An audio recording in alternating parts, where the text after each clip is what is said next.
जय हिंद। आपका स्वागत है इंग्लिश क्लासेस में। आज हम फिर से लेकर आए हैं daily use English sentences. Daily use English sentences को लेकर के हमने 3 वीडियो पहले भी बना रखा है। आज हम फिर से 50 डेली यूज इंग्लिश सेंटेंसेस लेकर आए हैं। आज का सेशन नंबर 4 है। So now let us start with our first sentence. मैं जीऊं या मरूं तुम्हारी बला से। इसको इंग्लिश में बोलेंगे You care little whether I live or not. You care little whether I live or not. Next sentence है दूध फट गया है। ये ऐसे सेंटेंसेज है जो हम डेली लाइफ में यूज करते हैं। दिन में कभी न कभी हम इसको यूज करते हैं। ओके, तो दूध फट गया है, इसका इंग्लिश होगा The milk has turned sour. क्या होगा? The milk has turned sour. Okay, ऐसे यहाँ पे sour का तो मतलब होता है खट्टा, लेकिन हमारे पास जो सेंटेंस है वो है दूध फट गया है। तो इसमें हम वर्ड टू वर्ड उसका सेंटेंस नहीं बना सकते हैं, क्योंकि इंग्लिश का नेचर अलग है, हिंदी का नेचर अलग है। ओके, तो हम इंग्लिश को इंग्लिश तरीके से सीखेंगे। नेक्स्ट है यह मेरे बस की बात नहीं है। इसको इंग्लिश में बोलेंगे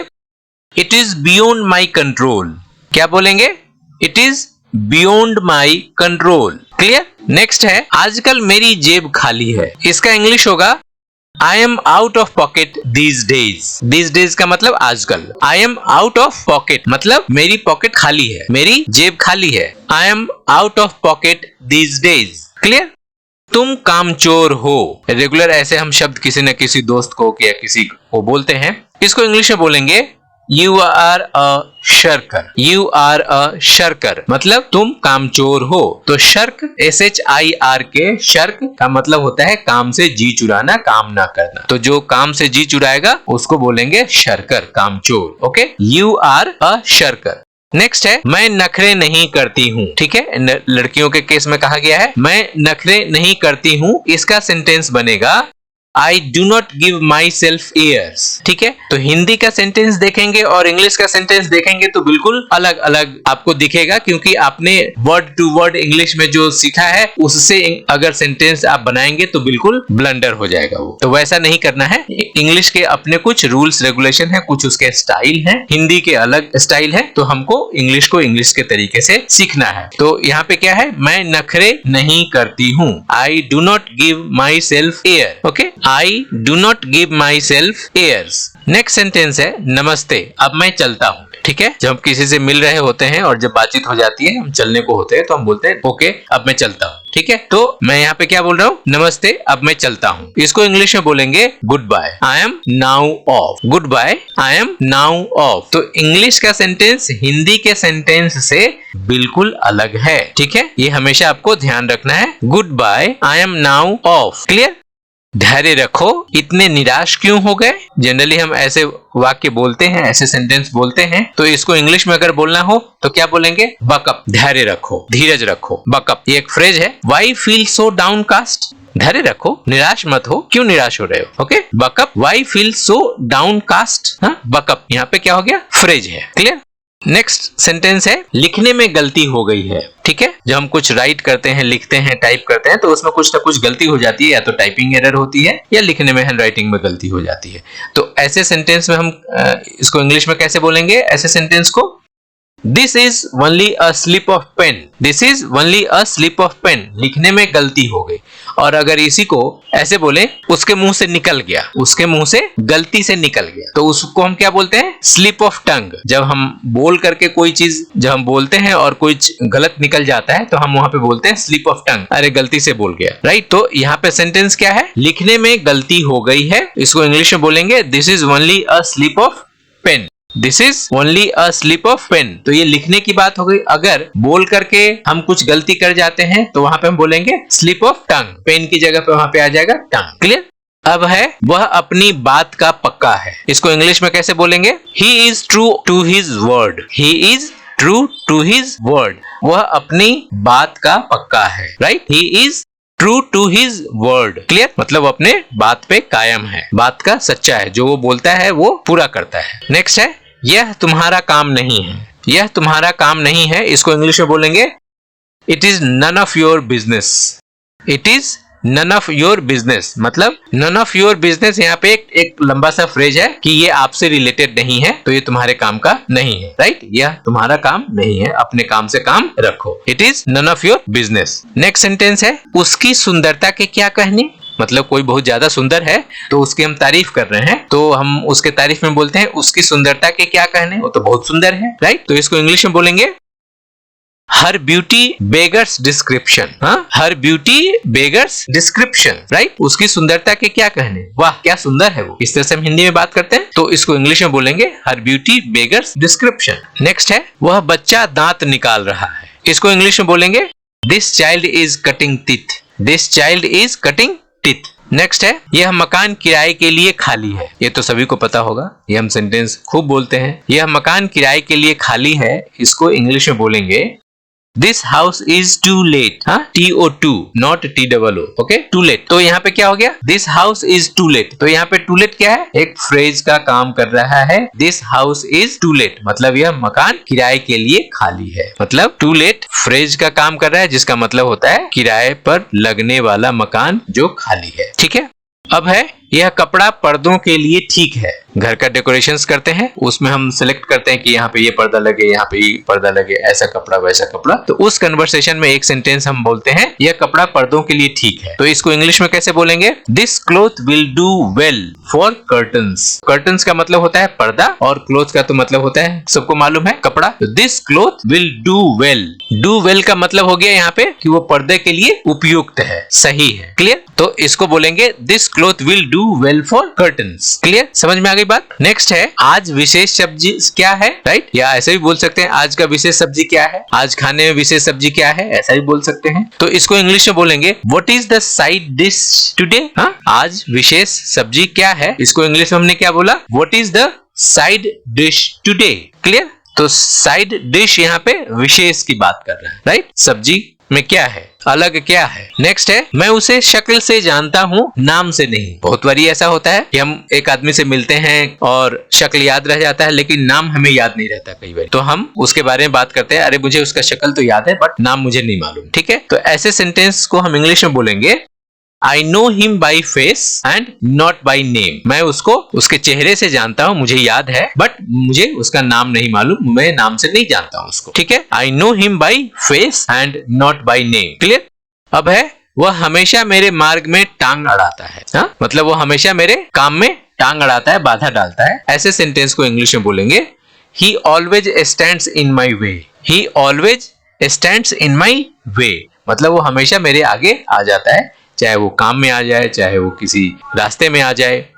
मैंने शाम का समय किसी को दे रखा है, इसका मतलब शाम को बिजी हो, कोई आपसे बोल रहा है कि आप शाम में फ्री हो तो मेरे साथ आना या वहां आना। तो ये वैसे कन्वर्सेशन में हम इस तरह के सेंटेंस को यूज करते हैं, मैंने शाम का समय किसी को दे रखा है, मैं बिजी हूं, मैं शाम को नहीं आ पाऊंगा, राइट? तो मेरा ऑलरेडी किसी को दे रखा है वो समय, मुझे किसी से मिलना है वहां। तो ऐसे सेंटेंस को हम इंग्लिश में क्या बोलेंगे, My evening is booked। My evening is booked मतलब मैं शाम को मेरी शाम है वो ऑलरेडी बुक है किसी के लिए। ठीक है, इसलिए यहाँ पे हिंदी में हम क्या बोलते हैं, मैंने शाम का समय किसी को दे रखा है, अभी जो आप बोल रहे हो मैं और कहीं नहीं आ सकता उस समय पे। Clear? My evening is booked। Next है मेरा सिर चक्कर खा रहा है। हाँ, मेरा सिर चक्कर खा रहा है, या तो गर्मी से लग जाती है या किसी और वजह से मेडिकल प्रॉब्लम आती है तो उसमें हमारा सिर चकराता है, तो वैसे कंडीशन में हम बोलते हैं मेरा सिर चक्कर खा रहा है, मैं गिर जाऊंगा, मुझे बेहोशी की स्थिति आ रही है। ठीक है, तो ऐसे सेंटेंस को हम इंग्लिश में क्या बोलेंगे, I am feeling giddy। I am feeling giddy मेरा सिर चक्कर खा रहा है मतलब मुझे चक्कर आ रहा है। क्लियर? नेक्स्ट है जरा देखो तो क्या समय हुआ है। ऐसे सेंटेंसेस हम ज्यादातर बोलते ही हैं आपस में, जरा देखो तो क्या समय हुआ है, इसको इंग्लिश में बोलेंगे just see what time it is. क्या बोलेंगे, just see what time it is, right? जरा देखो तो क्या समय हुआ है, just see what time it is. Clear? समझ में आ गई बात? आप प्रैक्टिस करेंगे, टंग ट्विस्ट होता है तो उसकी भी प्रैक्टिस आप करेंगे तो समझ में आ जाएगा।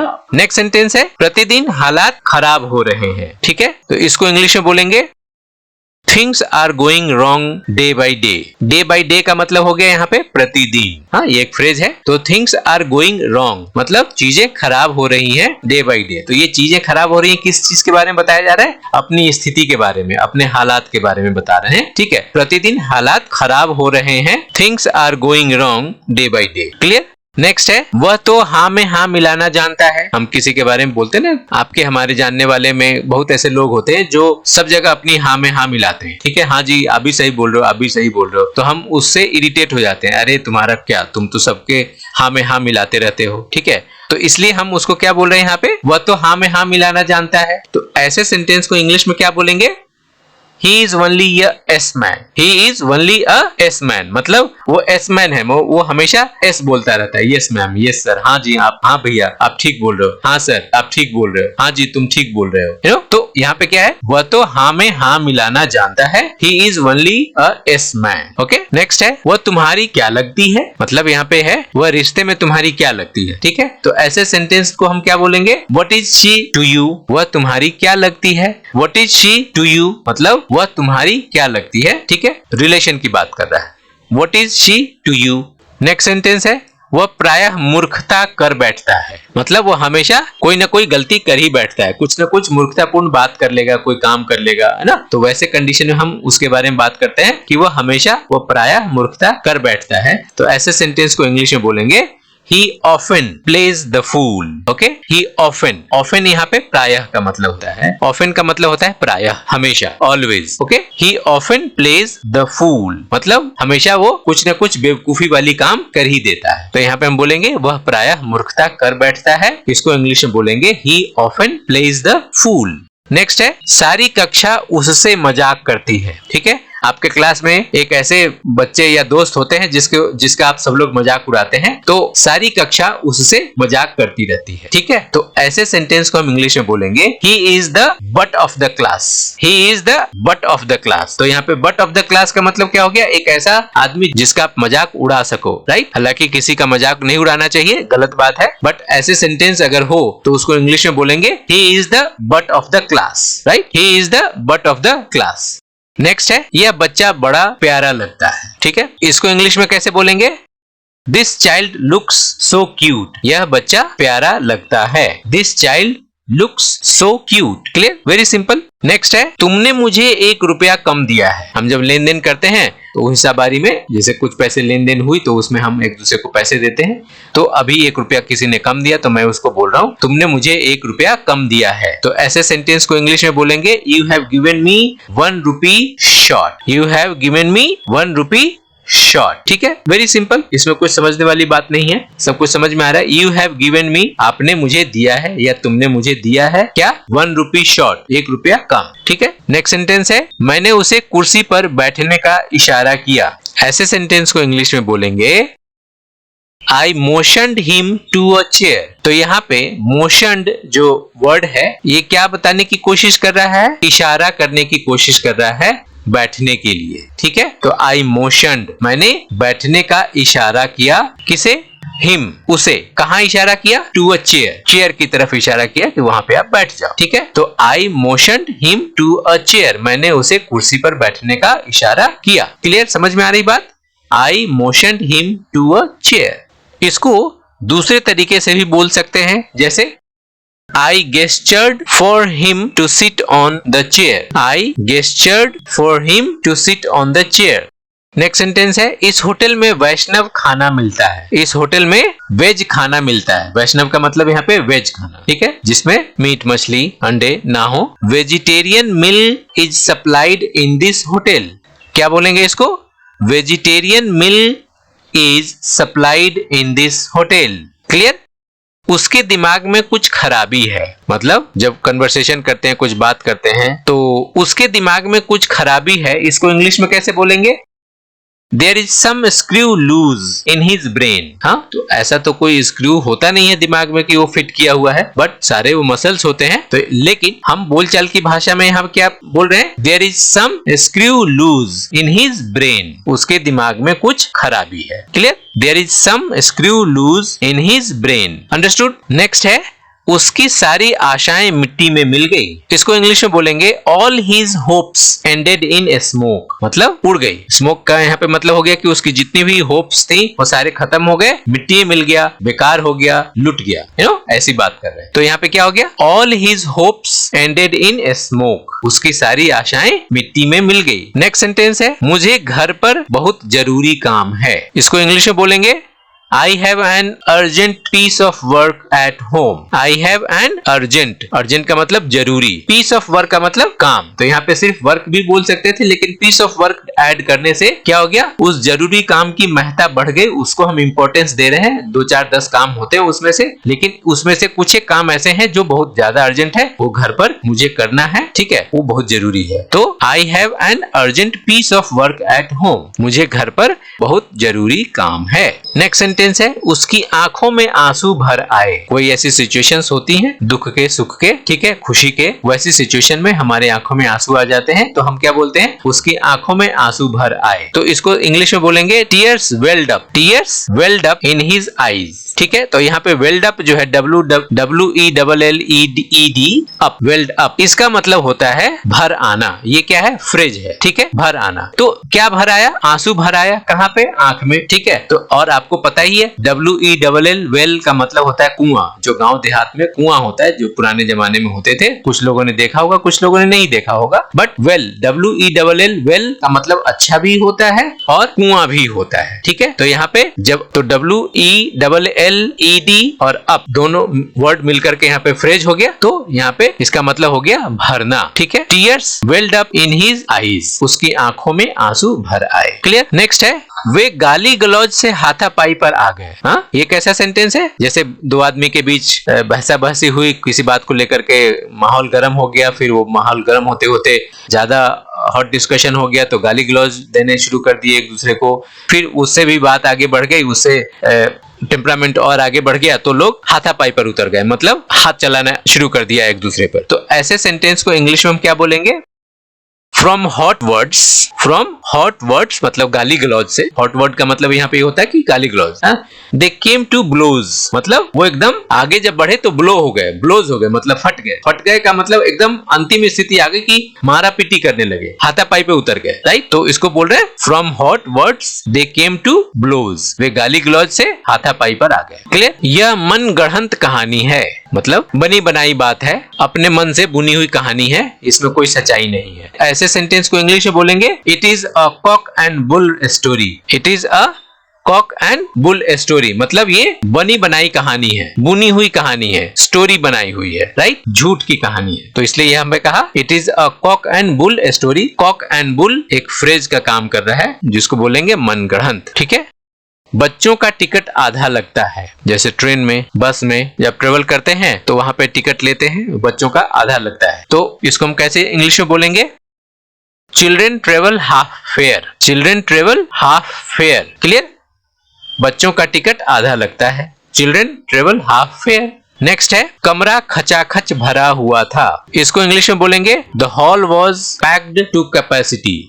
इसका क्या मतलब हुआ, कमरा खचाखच भरा हुआ था, इसका मतलब थोड़ी सी भी जगह नहीं है कि उसमें 1-2 आदमी और आ सके, इतना भरा हुआ है। तो उसको इंग्लिश में बोलेंगे द हॉल वाज पैक्ड। कितना पैक था, टू कैपेसिटी, मतलब उस कमरे की जितनी कैपेसिटी थी उससे ज्यादा भरा हुआ था, राइट। अब उसमें कोई आदमी नहीं आ सकता, कुछ भी जगह नहीं है, तो इसको बोलेंगे the hall was packed to capacity, मतलब हॉल की जितनी कैपेसिटी थी उससे ज्यादा भरा हुआ है। अब कुछ ऐसे कन्वर्सेशंस लेंगे जो स्कूल से रिलेटेड है, मतलब हम स्कूल जाने आने की बात करते हैं, पढ़ने की बात करते हैं, स्कूल से रिलेटेड बात करते हैं। तो वैसे अगर कुछ सेंटेंसेस अगर हमारे लाइफ में आता है तो उसको हम कैसे बोलेंगे, तो कुछ सेंटेंसेस हमने लिए हैं, तो वैसे सेंटेंसेस को हम देखने की कोशिश करते हैं। तो ये सेंटेंस है हमारा, मुझे स्कूल के लिए देर हो गई है, राइट। हम क्या बोल रहे हैं, मुझे स्कूल के लिए देर हो गई है। तो इसको इंग्लिश में कैसे बोलेंगे, I am late for school। कैसे बोलेंगे, I am late for school, मतलब मुझे स्कूल के लिए देर हो गई। क्लियर। अब नेक्स्ट सेंटेंस आप देखना, उसमें क्या फर्क पड़ेगा।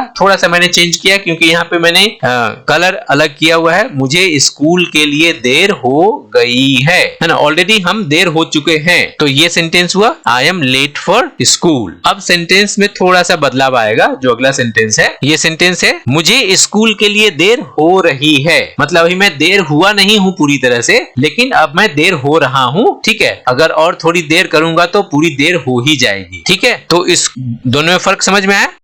क्या है, मुझे स्कूल के लिए देर हो गई, इसमें क्या है, मैं पूरा ऑलरेडी लेट हो चुका हूं। जो समय था वो समय मैंने खत्म कर दिया। लेकिन अगले सेंटेंस में क्या है, मुझे स्कूल के लिए देर हो रही है, लेकिन मतलब हमारे पास अभी थोड़ा थोड़ा टाइम है, हम उसको बचा सकते हैं। तो इसको इंग्लिश में बोलेंगे I am being late for school. तो यहाँ पे बीइंग लग गया, I am being late for school, मतलब मुझे देर हो रही है। I am being late for school. Clear. और पहले वाले सेंटेंस में था I am late for school, मतलब ऑलरेडी मैं लेट हो चुका हूं। क्लियर। तो यहाँ पे बीइंग नहीं लगा, लेकिन अगले सेंटेंस में बीइंग लगा है। I am being late. Okay, I am being late for school. Next sentence है मास्टर जी ने हाजिरी लगाई। इसको इंग्लिश में बोलेंगे the teacher called the roll. The teacher called the roll. Master ji ने हाजिरी लगाई।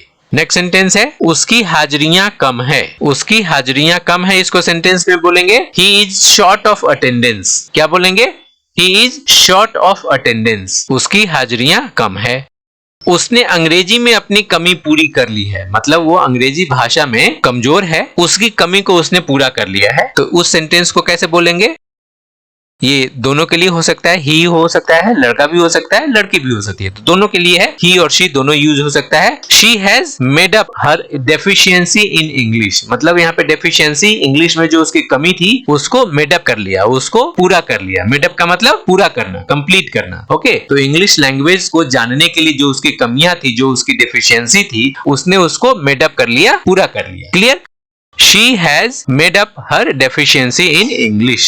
नेक्स्ट सेंटेंस है प्रधानाचार्य महोदय ने मेरी पूरी फीस माफ कर दी है। तो इसको इंग्लिश में कैसे बोलेंगे, The principal has granted me full fees concession. Okay, the principal has granted me. Granted me का मतलब यहाँ पे माफ कर देना है। ठीक है, क्या माफ कर दिया उन्होंने, फुल फी माफ कर दी, फुल फी कंसेशन कर दिया, मतलब फी में क्या कर दिया, कंसेशन कर दिया, फी को फुल कंसेशन कर दिया, पूरा माफ कर दिया। ओके, तो the principal has granted me full fee concession. Clear. Next sentence है उसका नाम कट गया है। हाँ, स्कूल में नाम कट जाता है ना, कई बार हम फी नहीं जमा करते हैं या कोई गलती हो जाती है या कोई मिसबिहेव करते हैं, तो उस कंडीशन में स्कूल हमारा नाम काट देता है। ठीक है, तो उसको कैसे हम बोलेंगे, उसका इंग्लिश बनेगा his name has been struck off the rolls. His name has been struck off. तो यहाँ पे स्ट्रक ऑफ जो है वो फ्रेज का काम कर रहा है ना। ये कह रहा है कि स्ट्रक ऑफ हो गया, क्या हो गया, हमारा नाम कट गया। His name has been struck off the rolls. Clear. तुम्हारी पढ़ाई का क्या हाल है। हम किसी से मिलते हैं, कोई स्टूडेंट है तो उससे मिलते हैं तो बातचीत करते हैं, तो हम पूछते हैं तुम्हारी पढ़ाई कैसी चल रही है, क्या हालचाल है। राइट, तो वैसे सेंटेंस में हम क्या बोलते हैं, तुम्हारी पढ़ाई का क्या हाल है। इसको इंग्लिश में कैसे बोलेंगे, how are you getting on with your studies. Right, how are you getting on with your studies. तो यहाँ पे क्या हुआ, गेटिंग ऑन यहाँ पे एक फ्रेज का काम कर रहा है, how are you getting on with your studies. Clear. तो यहाँ पे गेटिंग का मतलब हो गया कि हमारी पढ़ाई कैसी चल रही है। नेक्स्ट सेंटेंस है मैं कक्षा में ठीक ठाक चल रही हूँ। ठीक है, मतलब मेरी कक्षा में पढ़ाई ठीक ठाक चल रही है। इसको इंग्लिश में कैसे बोलेंगे, I am getting on well with the class. Right, मैं कक्षा में ठीक ठीक चल रही हूँ, मतलब हर काम में मेरी पढ़ाई चल रही ठीक, मेरी राइटिंग ठीक है, मेरी स्पोकन ठीक है, मेरा होमवर्क सही है, मैं ओवरऑल जो क्लास के जितने भी वर्क्स होते हैं उसमें मैं ठीक ठीक चल रही हूँ। ठीक है, सब कुछ ठीक ठाक चल रहा है। तो वहां पे क्या हो गया, गेटिंग ऑन। अगेन यहाँ पे फ्रेज काम किया, I am getting on well with the class. Clear, I am getting on well with the class. Next है लो वह छुट्टी की घंटी बज गई। इसको कैसे बोलेंगे, Look, there goes the last bell. लो वह छुट्टी की घंटी बज गई। इसको इंग्लिश में बोलेंगे Look, there goes the last bell. क्या बोलेंगे, Look, there goes the last bell. Next है कल स्कूल बंद रहेगा। ये तो सबको पता होगा। इसका सेंटेंस बनेगा the school shall remain closed tomorrow. लोग गलती यहाँ पे क्या करते हैं, शैल की जगह पे विल यूज कर देते हैं, कल स्कूल बंद रहेगा, the school will be closed tomorrow, ऐसा भी लोग बोल देते हैं। तो यहाँ पे हम क्या यूज करेंगे, विल का यूज नहीं करेंगे, शैल का यूज करेंगे। The school shall remain closed tomorrow. क्या बोलेंगे, The school shall remain closed tomorrow. क्लियर। नेक्स्ट है स्कूल की किताबें महंगी है। ठीक है, इसको इंग्लिश में कैसे बोलेंगे, इसको इंग्लिश में बोलेंगे the school books are expensive. School books are expensive. School की किताबें महंगी है, school books are expensive. Clear. तो आज के सेशन में हमने ये 50 सेंटेंसेस कंप्लीट किए। फिर अगले सेशन में आपसे मिलेंगे और फिर 50 सेंटेंसेस के बारे में हम जानेंगे। अगर ये वीडियो यहाँ तक पसंद आया है तो अपने कमेंट्स, अपने फीडबैक्स जरूर लिखिए, आपको ये वीडियो कैसा लगा, और लाइक जरूर करिए, शेयर, सब्सक्राइब जरूर करें। अगर किसी तरह का कोई कंफ्यूजन है तो आप कमेंट बॉक्स में पूछ सकते हैं। फिर मिलते हैं अगले सेशन में, तब तक के लिए जय हिंद, जय भारत।